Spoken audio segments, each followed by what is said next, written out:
আজ 2024 সালের উত্থান একাদশী। বন্ধুরা, আজকের দিনে এই উত্থান একাদশীর ব্রতকথা একবার হলেও শ্রবণ করুন। আপনার সকল সমস্যা দূর হবে, সৌভাগ্যের চাবিকাঠি পাবেন।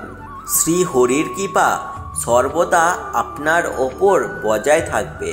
নমস্কার বন্ধুরা, আমি দীপ আপনাদের সবাইকে সুস্বাগতম জানাই আমাদের এই ইউটিউব চ্যানেল বং পজিটিভে। আশা করি ঈশ্বরের কৃপায় আপনারা সকলে ভালো আছেন। বন্ধুরা, আপনাদের কাছে একটি ছোট্ট অনুরোধ, আজকের এই ভিডিওটি অতি অবশ্যই খুব মনোযোগ সহকারে একবার হলেও শ্রবণ করুন, কারণ এই ব্রতকথা শ্রবণে আপনাদের শুধু সৌভাগ্যের চাবিকাঠিই পাবেন না, তার সাথে আপনাদের সুখ শান্তিও সর্বদা বজায় থাকবে। শ্রী হরি বিষ্ণুর আশীর্বাদ সর্বদা আপনার ওপর বর্ষিত হবে। এবং এই ভিডিওটি থেকে যদি আপনারা একটু উপকৃত হয়ে থাকেন, তবে অতি অবশ্যই ভিডিওটিকে একটি লাইক করে এবং চ্যানেলটিকে সাবস্ক্রাইব না করা থাকলে চ্যানেলটিকে সাবস্ক্রাইব করে পাশে থাকা বেল আইকনটি অল নোটিফিকেশনে ক্লিক করে দিন। এর ফলে এইরকমই উপকারী ভিডিও সবার আগে আপনার কাছে পৌঁছে যাবে। এবং এইরকমই উপকারী ভিডিও অতি অবশ্যই আপনার নিকটবর্তী আত্মীয় পরিজন এবং বন্ধুবান্ধবের কাছে শেয়ার করে দিন। এর ফলে ওনারাও উপকৃত হবেন এবং আপনাকেই ধন্যবাদ জানাবেন। তবে আসুন বন্ধুরা, আজকের উত্থান একাদশীর ব্রতকথাটি মন ভরে শ্রবণ করুন। কার্তিক মাসের শুক্লপক্ষের একাদশীর মাহাত্ম্য স্কন্দপুরাণে ব্রহ্মা নারদ সংবাদে বর্ণিত আছে।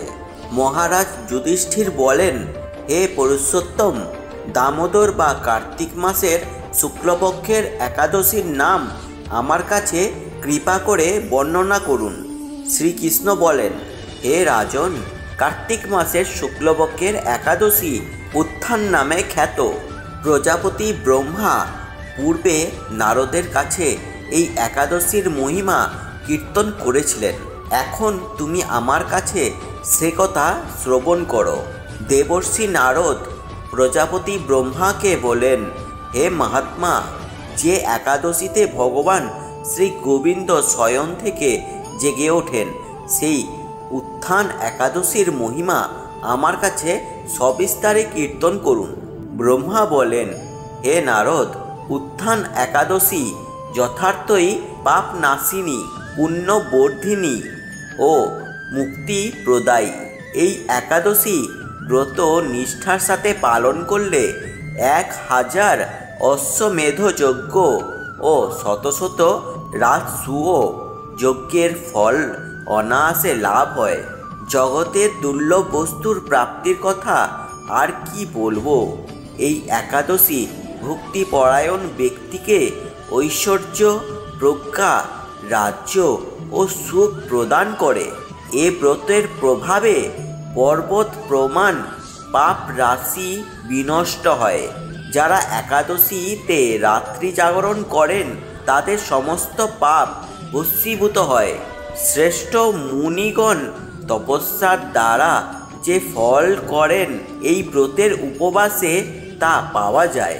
যথাযথভাবে এই ব্রত পালন করলে আশাতীত ফল লাভ হয়, কিন্তু অবিদিতে উপবাস করলে স্বল্প মাত্র ফল প্রাপ্তি হয়। যারা এই একাদশীর ধ্যান করেন, তাদের পূর্বপুরুষেরা স্বর্গে আনন্দে বাস করেন।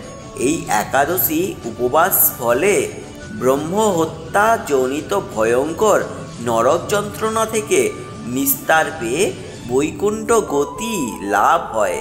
অশ্বমেধ যজ্ঞ দ্বারাও যা সহজে লাভ হয় না, তীর্থের স্বর্ণ প্রবৃত্তি দান করলে যে পুণ্য অর্জিত হয়, এই উপবাসে রাত্রি জাগরণে সেই সকল অনায়াসে লাভ হয়ে যায়। যিনি সঠিকভাবে উত্থান একাদশীর ব্রত অনুষ্ঠান করেন, তার গৃহে ত্রিভুবনে সমস্ত তীর্থ এসে উপস্থিত হয়। হে নারদ, বিষ্ণুর প্রিয়তমা এই বোধিনী একাদশীর উপবাস করলে সর্বশাস্ত্রে জ্ঞান ও তপস্যায় সিদ্ধি লাভ করে চরমে মুক্তি লাভ হয়।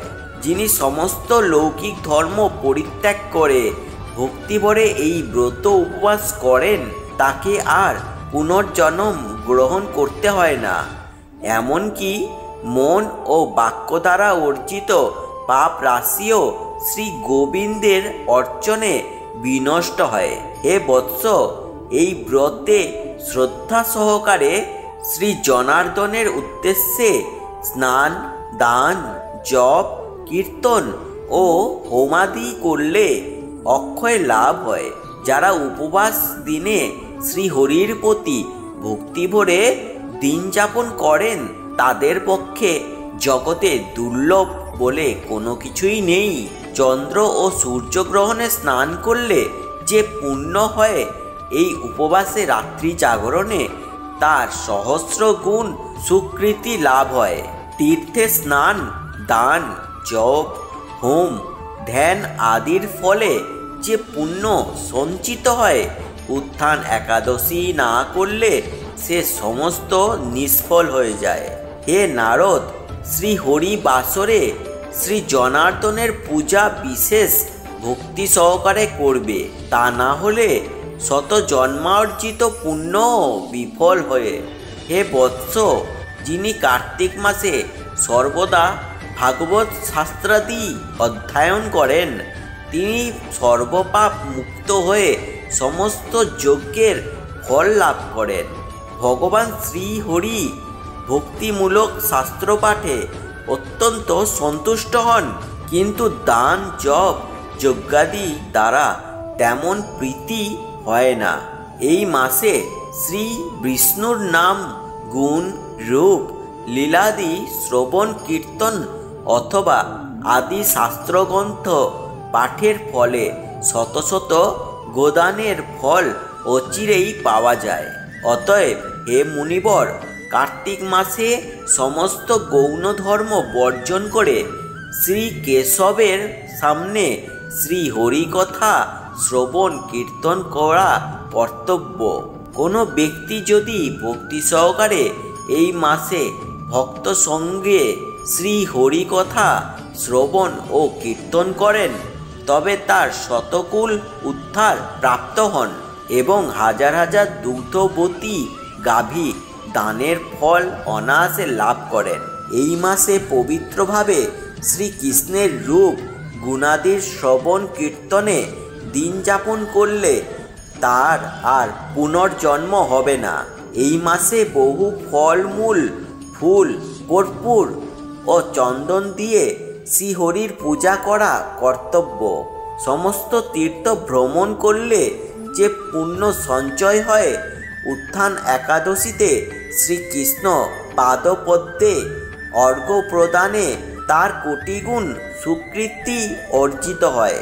শ্রবণ, কীর্তন, স্মরণ, বন্দনাদি নববিধা ভক্তির সাথে তুলসীর সেবার জন্য যারা বীজ রোপণ, জল সেচন ইত্যাদি করেন তারা মুক্তি লাভ করে বৈকুণ্ঠবাসী হন।